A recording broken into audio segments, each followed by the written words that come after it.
नमस्कार। Vision IAS के news today के इस अंक में आप सभी का स्वागत है। इस अंक में हम आपके लिए लेकर आए हैं यूपीएससी परीक्षा की दृष्टि से महत्वपूर्ण कुछ अहम खबरें। इस अंक के साथ मैं हूं दिव्या तोमर।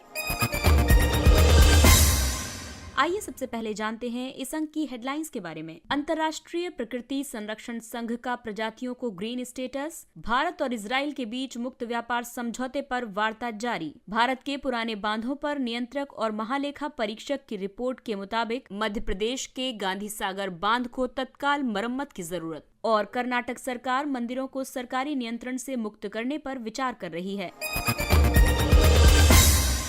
इस अंक की सबसे पहली खबर पेपर 3 के टॉपिक पर्यावरण संरक्षण एवं जैव विविधता पर आधारित है। अंतर्राष्ट्रीय प्रकृति संरक्षण संघ यानी IUCN का प्रजातियों को ग्रीन स्टेटस मिला।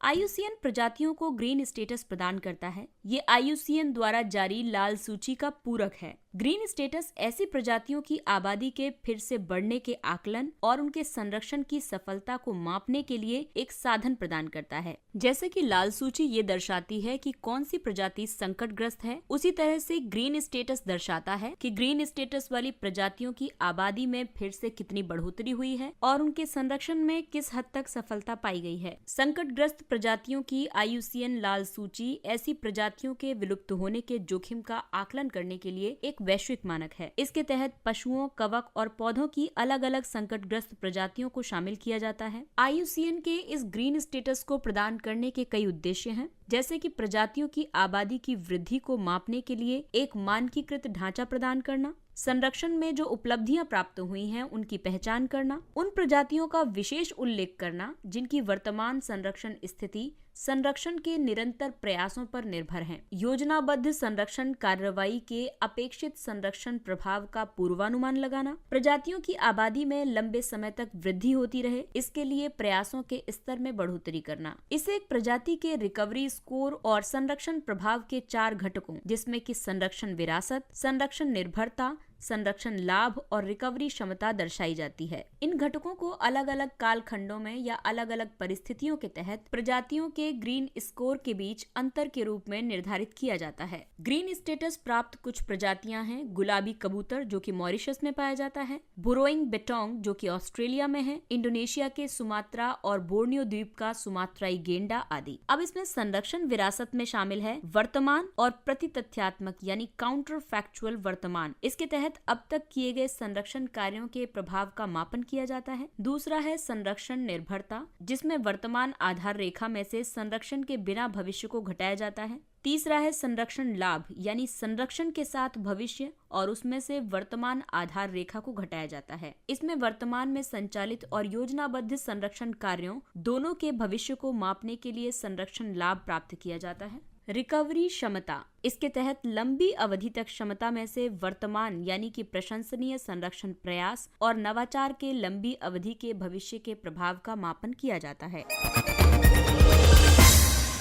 अगली खबर मुक्त व्यापार समझौते से संबंधित है। भारत और इजराइल के बीच FTA पर वार्ता जारी है। भारत एक मुक्त व्यापार समझौते यानी FTA को संपन्न करने के लिए इजराइल के साथ वार्ता कर रहा है। दोनों देश राजनयिक संबंधों की स्थापना की 30वीं वर्षगांठ मना रहे हैं और FTA पर वार्ता भी कर रहे हैं। वर्ष 1948 में इजराइल की स्थापना के बाद दोनों देशों के बीच संबंधों की शुरुआत हुई थी। वर्ष 1992 में पूर्ण राजनयिक संबंधों की स्थापना के साथ ये संबंध और अधिक मजबूत हो गए। वर्ष 2017 में भारतीय प्रधानमंत्री ने इजराइल की पहली यात्रा की थी। इस दौरान संबंधों को रणनीतिक साझेदारी के रूप में उन्नत किया गया था। भारत और इजराइल के बीच सहयोग के प्रमुख क्षेत्र हैं, जिसमें कि भारत एशिया में इजराइल का तीसरा तथा विश्व स्तर पर 7वां सबसे बड़ा व्यापार भागीदार है। वहीं कृषि क्षेत्र में दोनों देशों ने कृषि सहयोग में विकास के लिए 3 वर्षीय कार्यक्रम जो कि वर्ष 2021 से वर्ष 2023 तक है, इस पर हस्ताक्षर किए हैं। इस कार्यक्रम से दोनों देशों के स्थानीय किसानों को लाभ प्राप्त होगा। तीसरा क्षेत्र है रक्षा और सुरक्षा का। इसके तहत पिछले 5 वर्षों से इजराइल भारत के लिए शीर्ष 3 हथियार आपूर्तिकर्ताओं में से एक रहा है। और चौथा है सांस्कृतिक संबंध। इजराइल में भारतीय मूल के लगभग 85,000 यहूदी रह रहे हैं। दोनों देशों की विदेश नीतियों में फिलिस्तीन और ईरान से संबंधित मुद्दे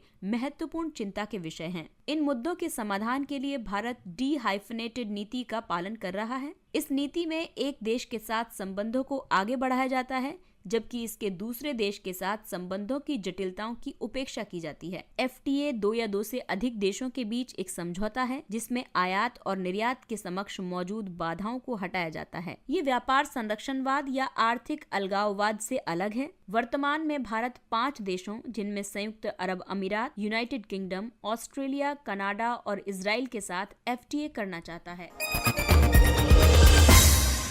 अगली खबर अवसंरचना क्षेत्र से जुड़ी है। भारत के पुराने बांधों पर नियंत्रक और महालेखा परीक्षक यानी कैग की रिपोर्ट के मुताबिक मध्य प्रदेश के गांधी सागर बांध को तत्काल मरम्मत की जरूरत है। कैग की रिपोर्ट के मुताबिक नियमित जांच की कमी, काम न आने वाले उपकरण और बाधित निकासी वर्षों से बांध को हानि पहुंचाने वाले प्रमुख कारक रहे हैं। इसके अलावा कैग ने और कई मुद्दों को रेखांकित किया है, जैसे कि राज्य बांध सुरक्षा संगठन ने उपचारात्मक उपायों पर केंद्रीय जल आयोग और बांध सुरक्षा समीक्षा पैनल की सिफारिशों का पालन नहीं किया है। इसके अलावा जल को अनियमित रूप से छोड़ना, वर्षा के बदलते पैटर्न से निपटने के लिए कोई उपाय नहीं किए गए हैं।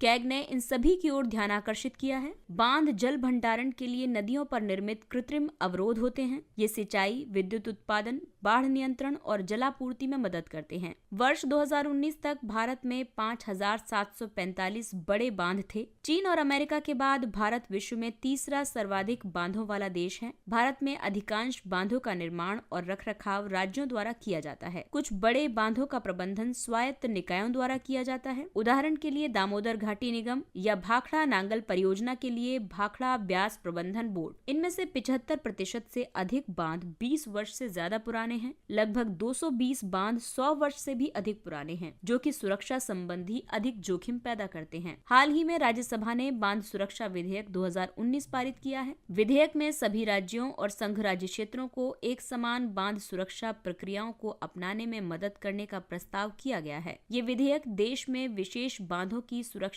कार्यप्रणाली सुनिश्चित करने के लिए एक संस्थागत तंत्र स्थापित करने का प्रयास करता है। ये देश में सभी बड़े बांधों की पर्याप्त निगरानी, निरीक्षण, संचालन और रखरखाव सुनिश्चित करता है, ताकि बांध विफलता से संबंधित आपदाओं को रोका जा सके। इस विधेयक को वर्ष 2019 में ही लोकसभा में पारित कर दिया गया था। कर्नाटक सरकार मंदिरों को सरकारी नियंत्रण से मुक्त करने पर विचार कर रही है। कर्नाटक सरकार मंदिरों को राज्य के नियंत्रण से मुक्त करने के लिए एक कानून बनाने पर विचार कर रही है। औपनिवेशिक शासन के दौरान वर्ष 1817 में बंगाल और मद्रास प्रेसिडेंसियों में धार्मिक संस्थानों पर राज्य के नियंत्रण की प्रथा आरंभ हुई थी। वर्ष 1925 में Madras religious and charitable endowments act ने मंदिरों को सरकारी नियंत्रण के अधीन कर दिया था। हालांकि इस कदम का अल्पसंख्यक समुदायों ने कठोर विरोध किया था। इसके कारण उनके पूजा स्थलों को इस अधिनियम के दायरे से बाहर कर दिया गया था। इस तरह केवल हिंदू मंदिर ही इस अधिनियम के अधीन रह गए थे। हाल के वर्षों में सरकार के नियंत्रण को संपूर्ण भारत के मंदिरों तक विस्तारित किया गया है। अब सरकारी नियंत्रण के पक्ष में ये तर्क दिया जाता है कि इससे मंदिरों से उच्च मात्रा में राजस्व की प्राप्ति होगी। सरकारी निगरानी वित्तीय अनियमितताओं को रोक सकती है। सामाजिक सुधार जैसे कि वंशानुगत पुजारी की नियुक्ति की परंपरा को चुनौती दी जा सकती है। सार्वजनिक मंदिरों में बिना किसी भेदभाव के प्रवेश सुनिश्चित किया जा सकता है। हालांकि जो लोग सरकारी नियंत्रण के पक्ष में नहीं हैं, उनका ये कहना है कि मंदिरों का राजस्व समाज की संपत्ति है। इसका उपयोग मंदिरों के विकास और सामाजिक कार्यों के लिए किया जाना चाहिए। ये भी आरोप है कि मंदिर के राजस्व का उपयोग अन्य धार्मिक संस्थानों को बढ़ावा देने के लिए किया जाता है। सरकारी नियंत्रण के विरोध करने वाले लोगों का कहना है कि संविधान के अनुच्छेद 14 और 15 का ये उल्लंघन है, क्योंकि अन्य धार्मिक संस्थान किसी भी समान सरकारी अधिनियम द्वारा शासित नहीं है। और साथ ही इनका ये भी कहना है कि सरकार का मंदिरों की पुरातात्विक प्रकृति को बनाए रखने का निराशाजनक रिकॉर्ड है। आइए अब बात करते हैं कुछ संक्षिप्त लेकिन अन्य महत्वपूर्ण सुर्खियों के बारे में। प्रणालीगत रूप से महत्वपूर्ण घरेलू बैंक DSIBs भारतीय स्टेट बैंक, ICICI बैंक और HDFC बैंक को DSIB की श्रेणी में रखा गया है। DSIB का अर्थ है कि ये बैंक इतने विशाल हैं कि इन्हें असफल नहीं होने दिया जा सकता। भारतीय रिजर्व बैंक के अनुसार कुछ बैंक अपने आकार, भिन्न भिन्न देशों में गतिविधियां, जटिलता और विकल्प की कमी और पारस्परिक संबंध के कारण व्यवस्थित रूप से महत्वपूर्ण हो जाते हैं। जिन बैंकों की संपत्ति सकल घरेलू उत्पाद के 2% से ज्यादा है, उन्हें इस श्रेणी में शामिल किया जाता है। संरचना के अनुसार वर्ष 2015 से RBI को DSIBs के रूप में नामित बैंकों के नामों का खुलासा करना होता है।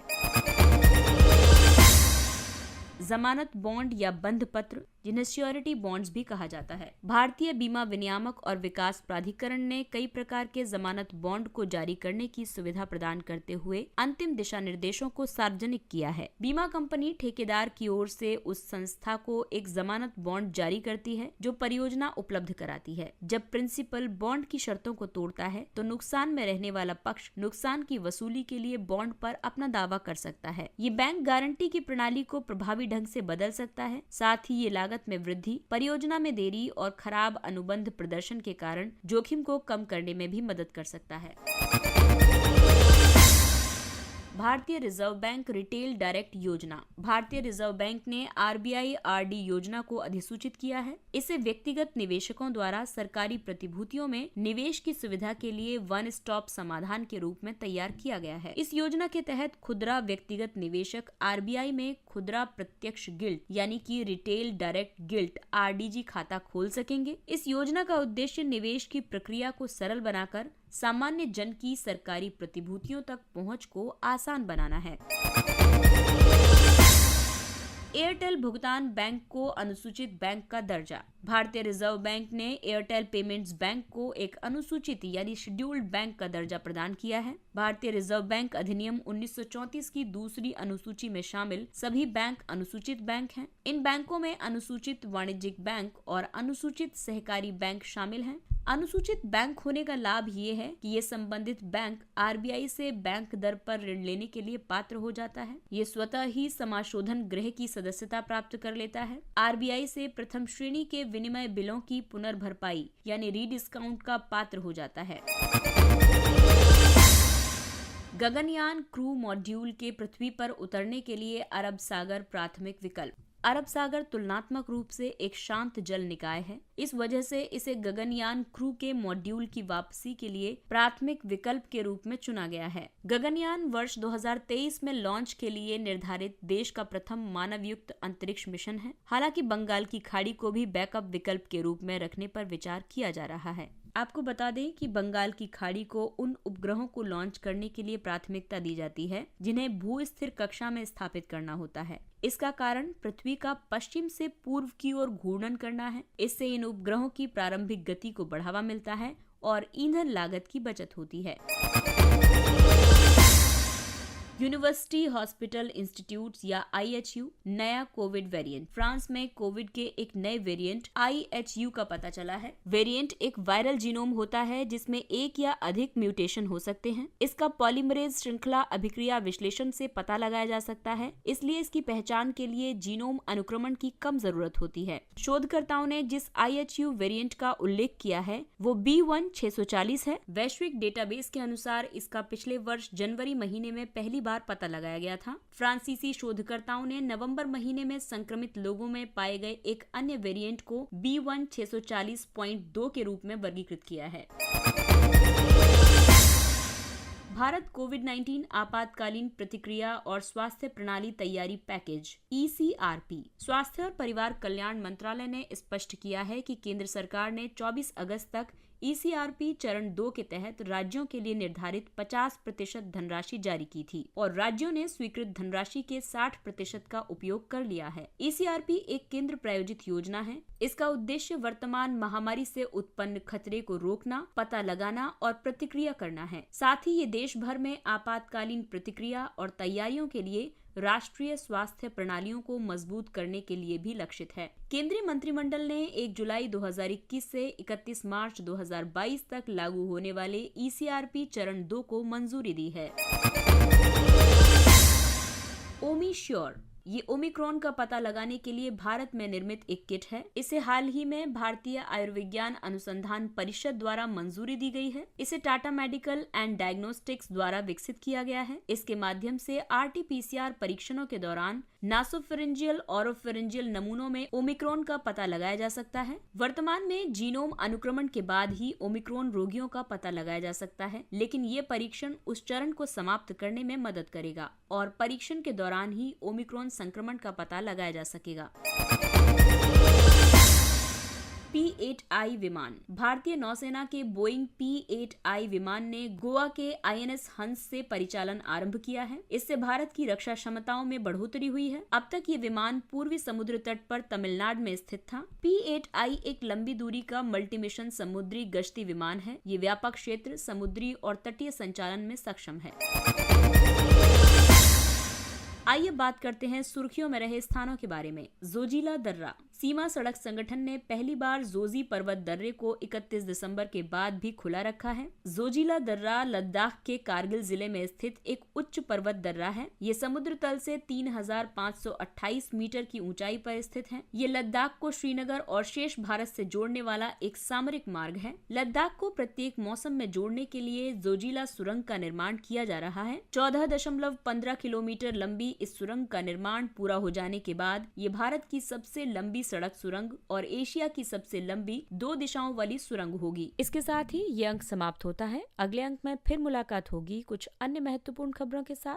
तब तक सावधानी बरतिए, क्योंकि कोरोना अभी समाप्त नहीं हुआ है। इसलिए मास्क पहने, सुरक्षित दूरी बनाए रखें, हाथ और चेहरा साफ रखें और टीकाकरण अवश्य करवाएं। और अब हमें यानी विजन IAS की पूरी टीम को दीजिए इजाजत। नमस्कार।